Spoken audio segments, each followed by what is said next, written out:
Welcome to the Social Scene Podcast, where culture, creativity, and connection meets and how social media plays a role in that. We're here to talk about the moments online and offline, careers, life in our 30s, influence, and the power of being seen. Hello, Meredith. Good to see you. Elena, 2026, here we are. Our first episode of 2026. I'm so excited. We had thrilled. some really great momentum going into the holidays, and it feels good to be back. Oh my gosh. How are you feeling? I'm feeling amazing. I had a massage at Mood House today, so tried to clear the mind. It's the year of the horse. We've shed the snake skin, and now we are moving into some power, so I'm ready. I love that. Well, it's good to see you. I haven't seen you in a while. I love you. I know. Too. You've been traveling all over. Super excited to get back into it today. We're talking about all kinds of fun things, specifically around the creator economy and monetizing your social media and how being visible online is really not an option anymore if you want opportunities. Correct. And I think we bring a very unique perspective because I'm coming from the brand side as a strategist with a 10-year career in marketing, and you are coming from a 10-year career in being a creator and being a business owner and an entrepreneur. And I am just super excited to hear how our experiences kind of come together. 100%. And thinking about even how our travels and just our life in Charlotte and beyond, how that's really developed who we are as authentic humans in person, but also the people that we are online. Yeah, absolutely. And we've got a really exciting guest later in the episode. I'm so excited for you guys to hear about it. It's going to be so awesome. But I wanted to get your thoughts just to kick us off, because you are a creator making a living online, but you also have a business. And we know that the creator economy is booming right now. I mean, it's in the billions, like in terms of it's crazy how successful it's been. And we're moving away from spending money on traditional advertising and we're moving into the creator space. So I'd be curious to hear your perspective on where the creator economy is going, where you're at right now in it.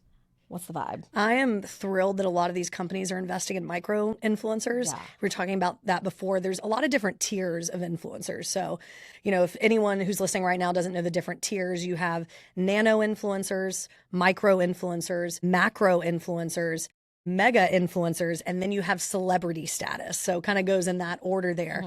But I'm really loving that these smaller creators are they're doing really well on brand deals. So to give you an idea, so I have in total on all platforms about 100,000 followers, which is really exciting. That was a goal that I had for 2024 and was able to get to about 100,000. This is across YouTube, TikTok, Instagram, Facebook, all the different LinkedIn. So it's amazing also when you combine all those different followers and you recognize the power when it's a bundle that you're actually offering up to a certain company. So when I'm doing a deal, it's my Charlotte content creation deal. I have a difference between what I charge for nonprofits versus what I would charge a bigger company. So for $2,500, you're getting a YouTube short, an Instagram reel, a TikTok, mention in my broadcast group, story repost, link in bio, then all the time it takes to edit, all the time it takes to film, sometimes raw content. So people think, oh my gosh, $2,500 for a post, that sounds crazy. But when you start really line iteming it out,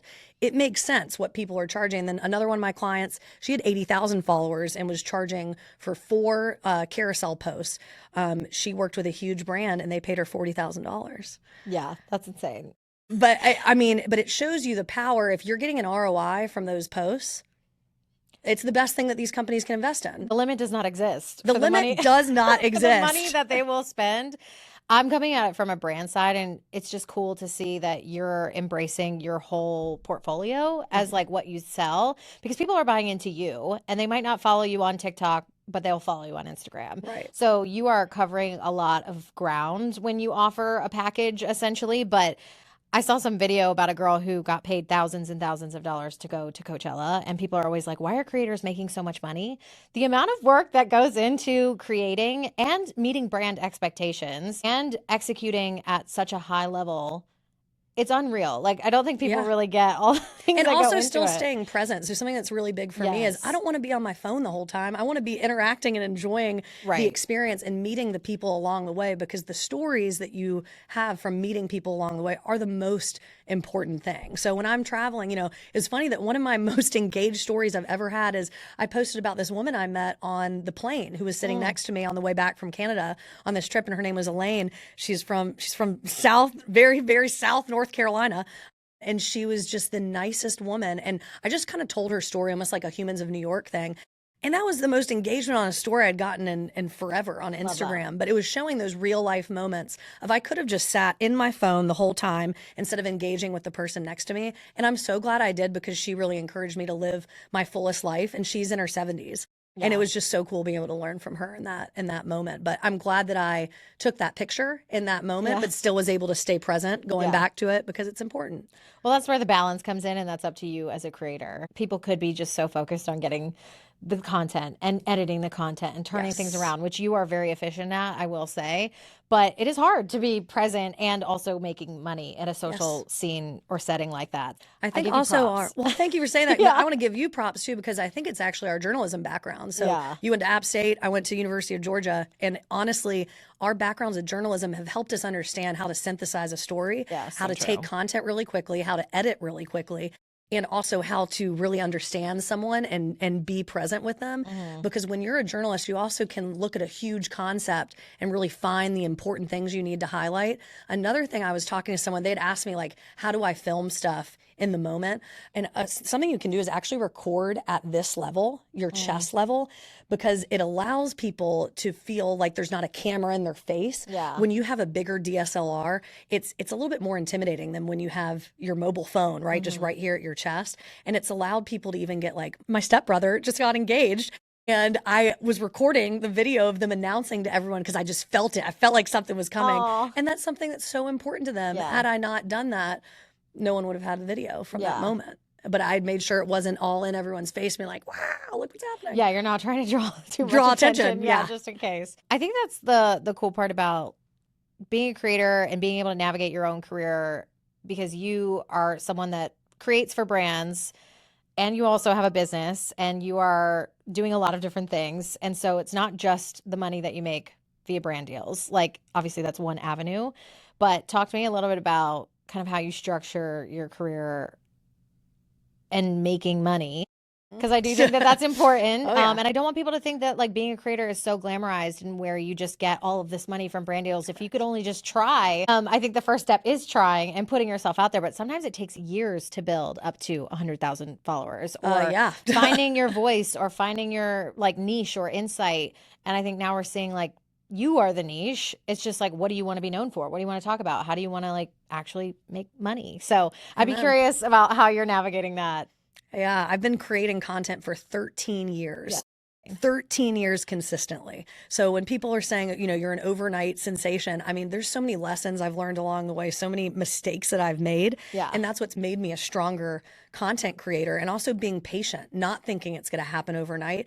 But I think there was a stat that we were looking at that most creators are making under 15,000 a year. Yeah. You know, I'm not making majority of my money at all from brand deals. I'm not doing that $2,500 package like I talked about. That's not coming around all the yeah. time. And also, I'm only going to work with brands I really, really trust, Yeah. and also ones that align with who I am. I mean, I've been offered all sorts of things, like even it was a root beer that asked me to work with them. I don't drink root beer. Yeah. So I'm not going to do a post on that when I really don't drink that many carbonated things. But going back to what I'm actually making my money from, is there's a lot of different avenues. So I want to focus on the Dean's List has social media and career coaching services. So my consulting that I'm doing, that one-on-one coaching is really big for me. My keynotes are really important. So I'm helping inspire all sorts of different companies, and then also just organizations, nonprofits, how to make an offline impact with their online presence. So teaching people in a keynote that's inspiring, also really tangible things.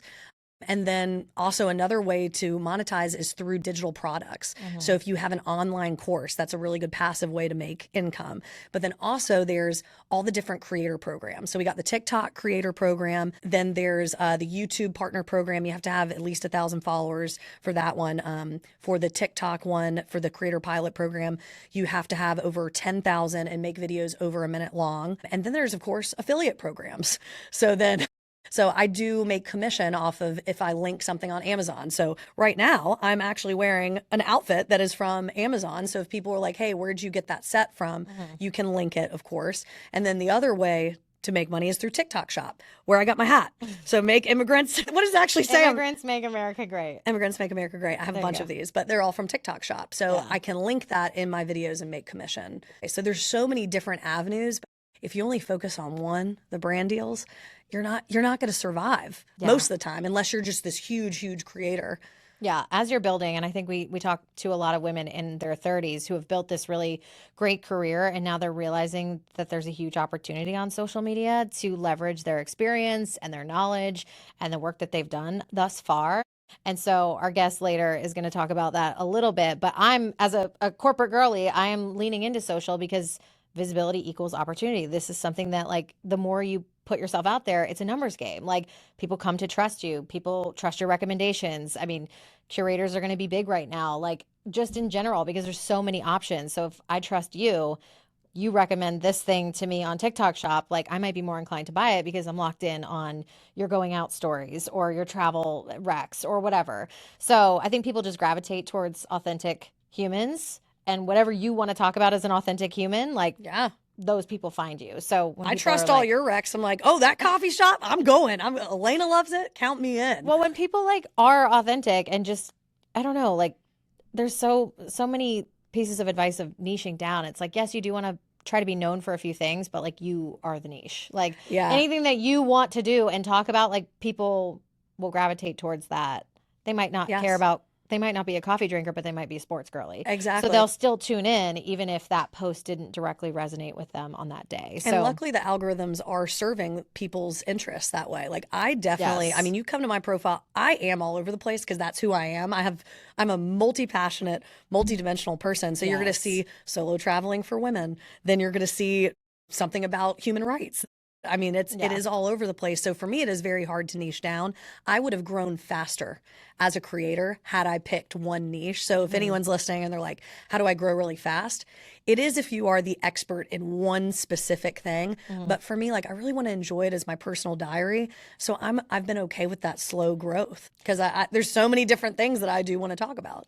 I always think about that. Like, you could carve a lane out in something that you were specific. I have a friend, Roxy, who we worked together, and she was known for her homebody content. And then once she grew a following, she was able to then expand and talk about corporate and talk about anything she wanted because people were already locked in on her personality as a homebody. So you build on that one thing, and I think it's a little bit easier for you to then expand versus starting wide. But I do think that the algorithm helps you if you start wide. Like, not every post is going to be a home run, but it might hit the right exact people at the right exact time. So that's a bonus for both sides of the coin. But I do want to talk about, like, just from the creator standpoint, like, brands are investing in creators where they see opportunity, they see connection. And I think that we're not spending money on TV ads anymore. We're spending money on creator partnerships.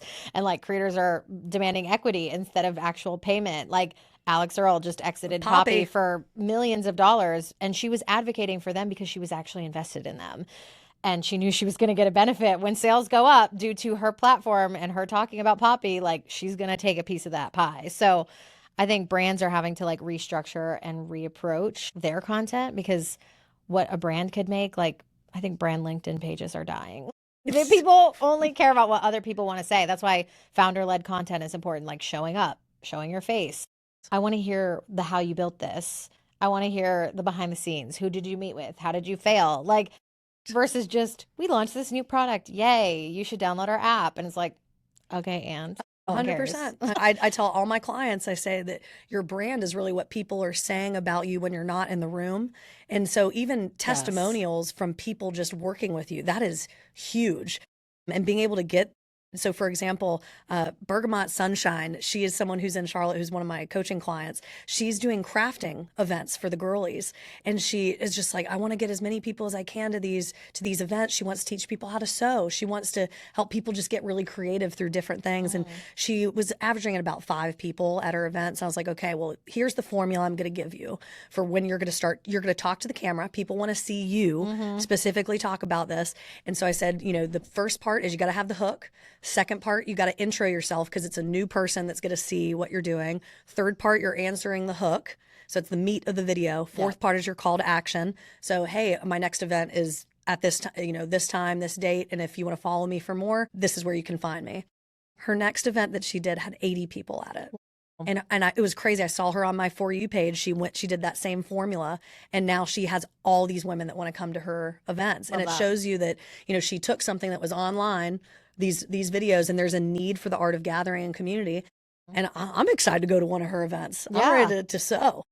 I need to learn. Well, I do think that you bring up a good point. Like, there has to be a little structure. If you wing it, like, there is such like camaraderie with feeling like you're just chatting with a friend on FaceTime. But if you are trying to promote something, it does help to not just and like and all the way through a video. Like, you got to get to the point quickly. You've got 3 to 5 seconds to get to the point. Like, how do I capture people's attention and then get into the meat, like you said. So there is a little bit of a formula. We don't just wing it out here. Yeah. And the other thing is you need to have movement at the beginning of the video. So not only do you need the verbal hook, you got to have the physical hook. So that's why a lot of people, they're putting their phone down.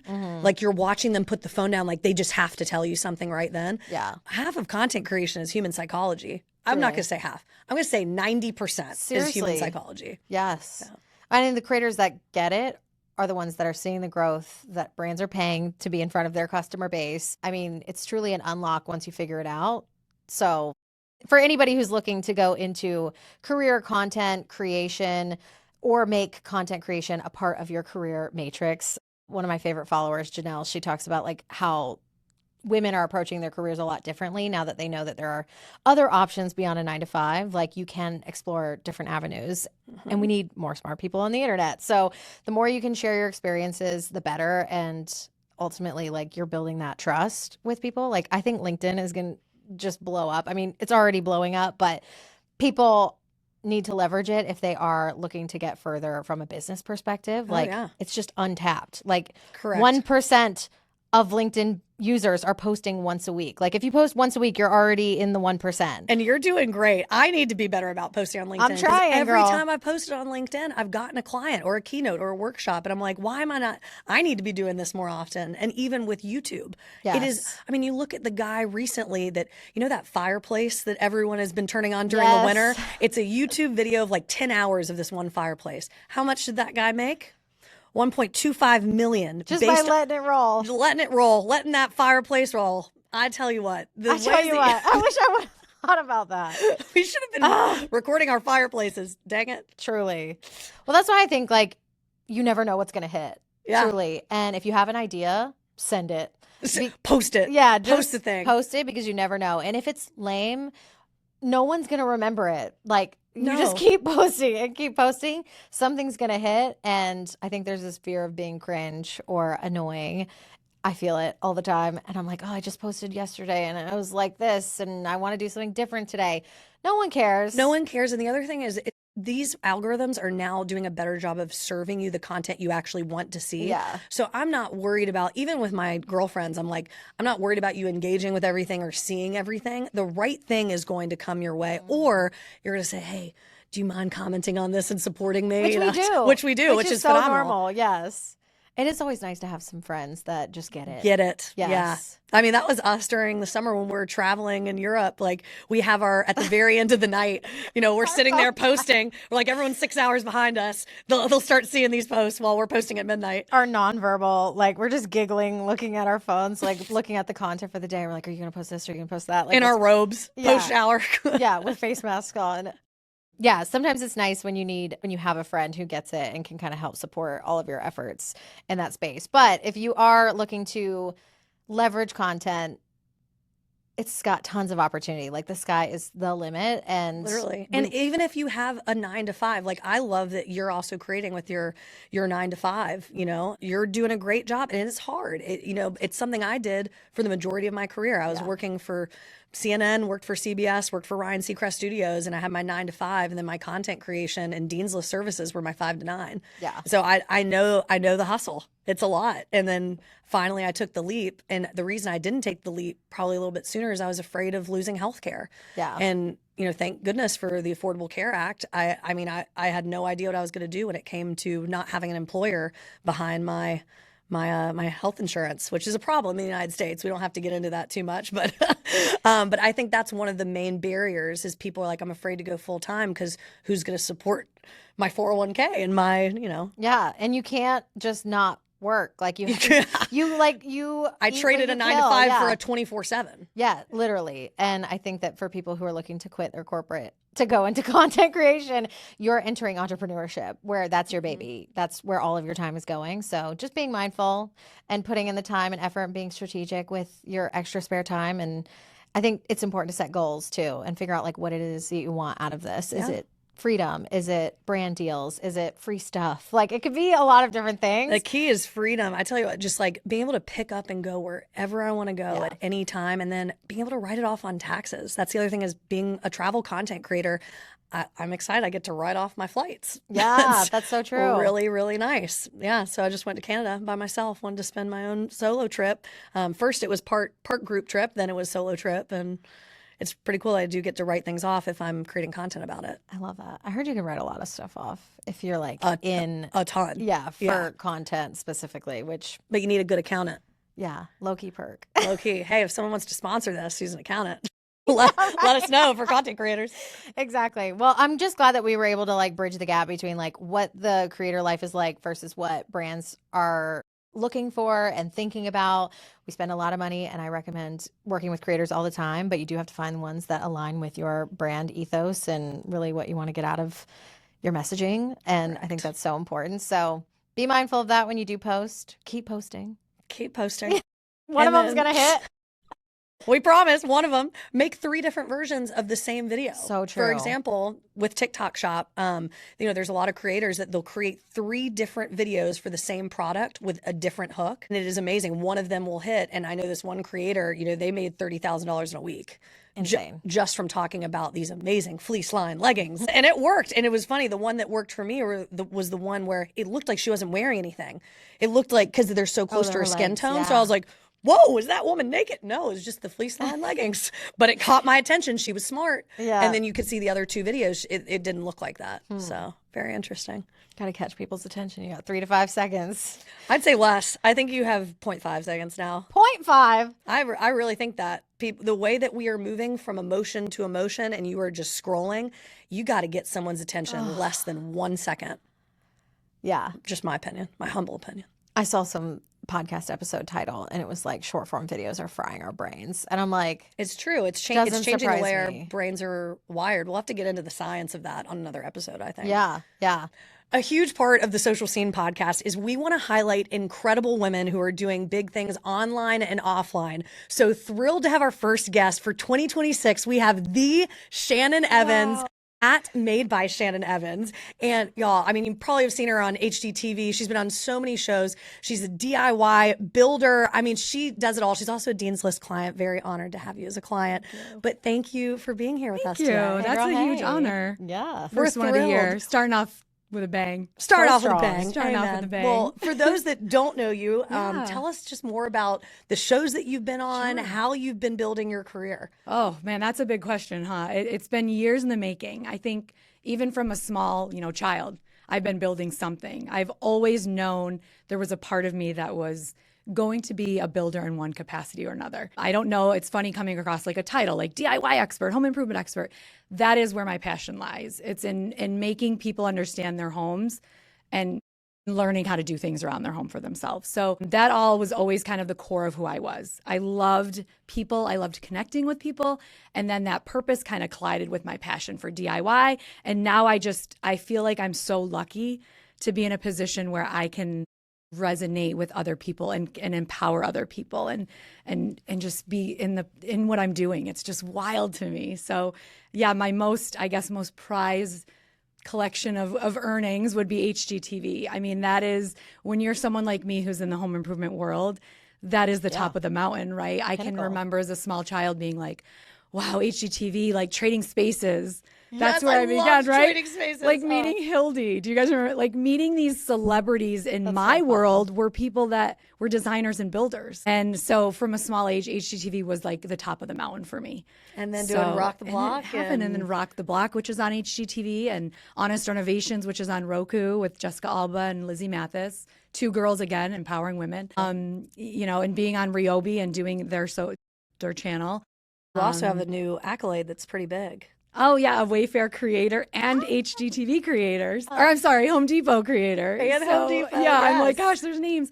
It's weird because the fact that these big brands are behind my name is such an honor. And I don't take that lightly. I take that very seriously because one thing I always said going into it was that I was not going to flood myself with all these brands and have all these brands that didn't really mean anything, but they were paying me or they had cool product. I am very particular with what my name is associated with because I have 2 children and I'm a female and I'm raising a daughter and all of these things. And you just have to think about what are you associating yourself with?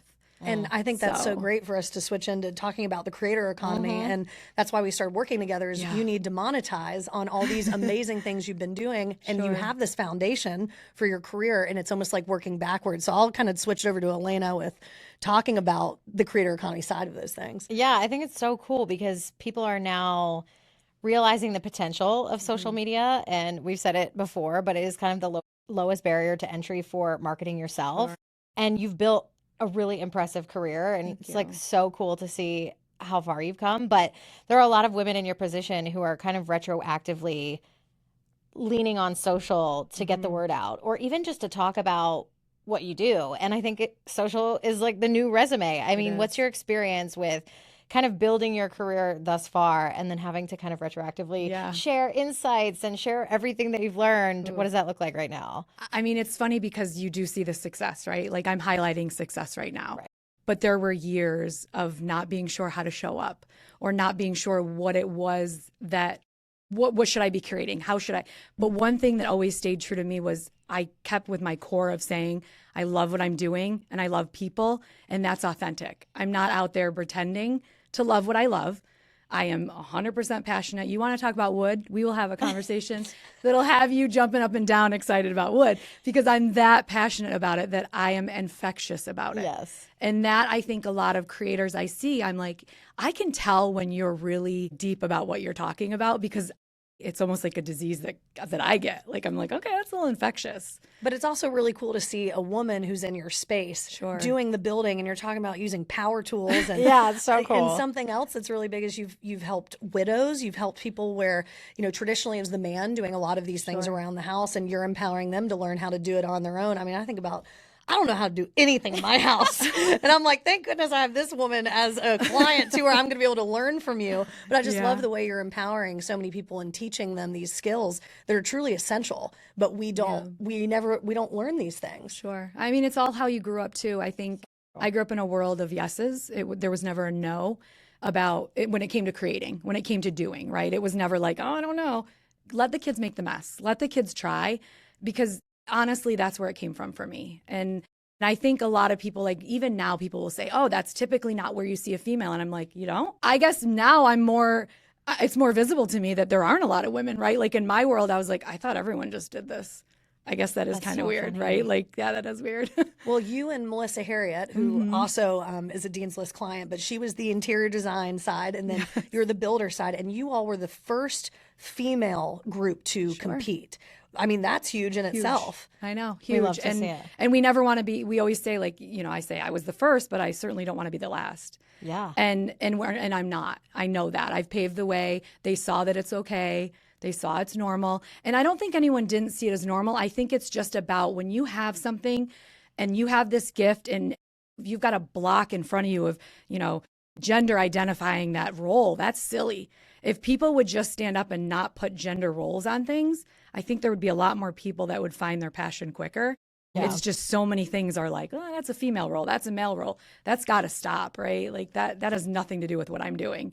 I think women are having a moment right now too, where we are feeling very empowered to do just about anything. And the fact that you've kind of created a lane for yourself in this male dominated field where you don't see like gorgeous blondes very often. And I'm like, we need more of them, but you're just kind of reminding women what they're capable of. And I think that that's what I see in both of y'all. And I'm like, we need more of this and we need more encouragement. But I also wanted to drop some stats because I think the creator economy too, these brands wanting to get behind you, the creator-focused ad spend is projected to hit $37 billion this year, and it's growing 4 times faster than overall media spend. So, like, brands are investing in people like you because you are so authentic and you are making a connection with your audience and you're all like, let's do it. And everybody's kind of feeling riled up because if you could do it, I could do it. Sure. And I think that's where there's such a bright spot there. Yeah. I don't know, it could be really great, but also like that's what the great part is. You can just see representation, and I don't know, kind of gets me excited when I see like women who are doing really cool stuff and like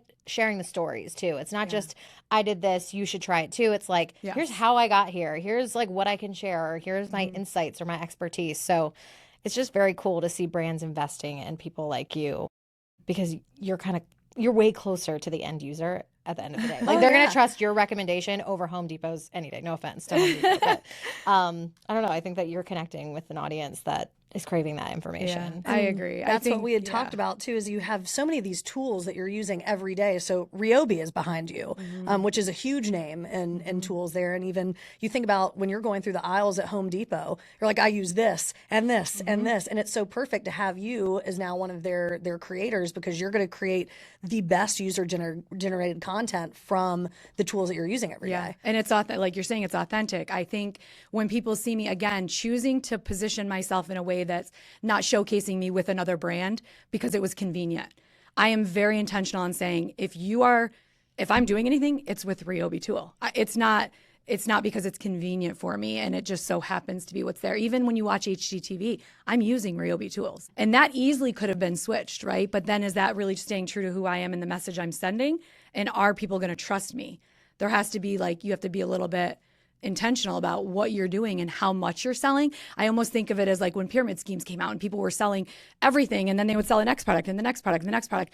And you were like, I can't trust you, because consistency is trust. And I am consistently using Ryobi brand tools, and I am consistently showing how they work for me. That's authentic. And if people are connecting with me, they're going to associate that and say, I do trust her because she's not out there dipping your toes in every other brand. Yeah, it feels less salesy, and that's why any of your brand deals that you're doing or any of your reels that are focused on those products, people are going to be like, done. Sure. I'm going to buy that 100%. Yeah. Well, and also once you recommend a few good things and people start to see it, or they try it on their own and they're like, I had a great experience, they then trust your next recommendation, or they follow whatever you're doing next. And I think we go through that a lot. Like, we recommend cool spots to go, but I think curators are going to be more valuable to brands now, because, or even not even just brands, but more valuable to the feed, because there's so many options that we could pick from. And if I trust you and you trust these 5 things, I'm going to lean on those, because I'm like, I don't have time to research 5 other different brands outside of the ones that you recommended. So I think people are trusting tastemakers, like personal recommendations, way more than just kind of like, I got paid, because that's very clear. You got paid to say that. Do you actually use that? I think there's a little bit of distrust. And so I love that you said the consistency part, because that matters so much more. That's why micro influencers are actually having a moment too, because brands are kind of tired of dumping money into macro influencers when they don't have that relationship with their audience anymore. I love that. I agree with that wholeheartedly. And I think a big part of that is saying, again, the content is authentic. It comes across so much differently, and you can see that in so many spaces online right now. It's like, are you actually boots on the ground using that brand? Are you actually doing that? It doesn't look like it. That's what I love about your brand, though, because you've already built your experience thus far, and you're kind of like, I'm just highlighting everything I've already done versus like trying in the moment. Like, we have a subset of people who are kind of like, I don't know if there's a saying that like, once you've reached a certain level, it's like, send the ladder back down. Like, teach people who are underneath you. Like, you might still be learning more, but like, there's an opportunity or an obligation to kind of like share what you've learned, share about your experiences, and you have so many already. So it's like, speaking of sharing what you've learned too, we were talking about the fact that, you know, you are 40 something, which it's okay for us to share that, right? I mean, I'm okay with that. Look younger than me. You just look amazing. But so what would your advice be to maybe creators who are in their 40s or in their 50s that want to start creating now?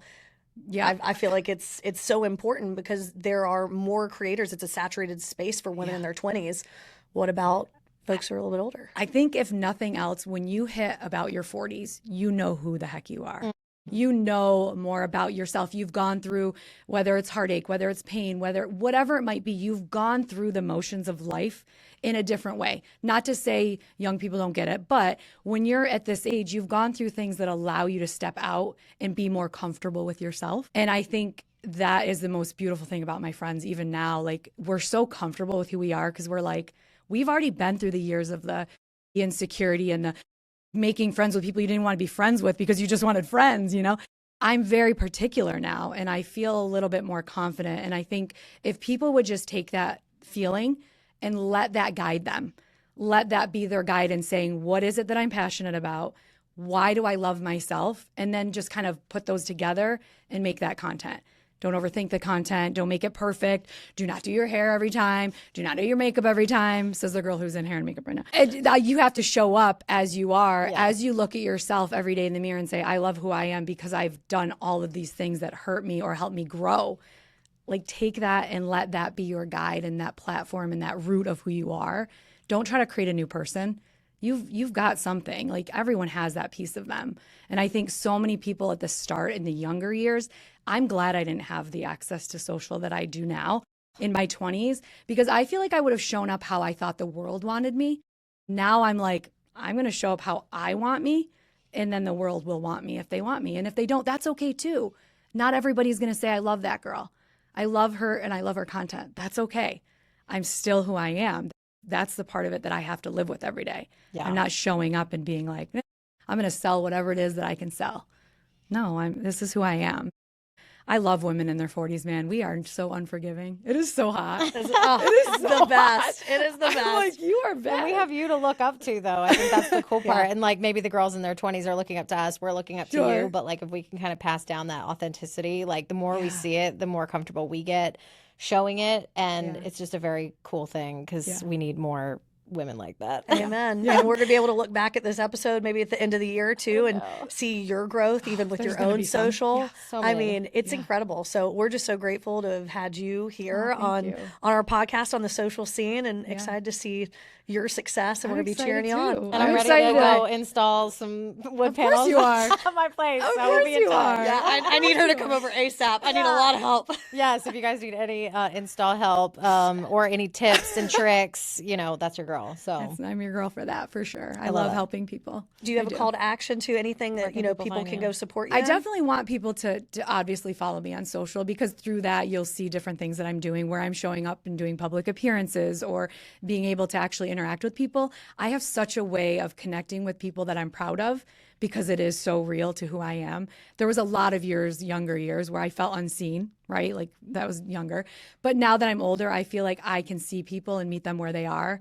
And that truly is something that I love giving people, because I love people and like learning about them, and they connect with me, and I'm able to give them something and they're able to give me something. It's this full circle moment of like, we are right where we're supposed to be if we just take the time to see people for where they are and stop creating a space where they are what you need them to be. I'm not creating anyone to be what they need to be. I'm just saying, I'll meet you where you are, and I wholeheartedly want to be here, and I want to love you, and I want to see you, and let's create together. So it's really fun where I am right now. I love it. It's interesting. Love you. Can't wait to see where you go with it. I know, obviously, you guys are going to accomplish some really great things on social. Sure are. Can't wait to follow. It's going to be so amazing. So thank you so much for coming in. We appreciate it. Thank you for having me. You guys are great. Well, and if you guys have ideas for future episode topics, let us know. We're obviously here to talk about all things creator economy, lifestyle in your 30s, obviously being besties here in Charlotte. So if you've got some fun things for us to talk about, hit us up. Subscribe. Yes. Keep us posted. Follow us on social. And we will see you next time.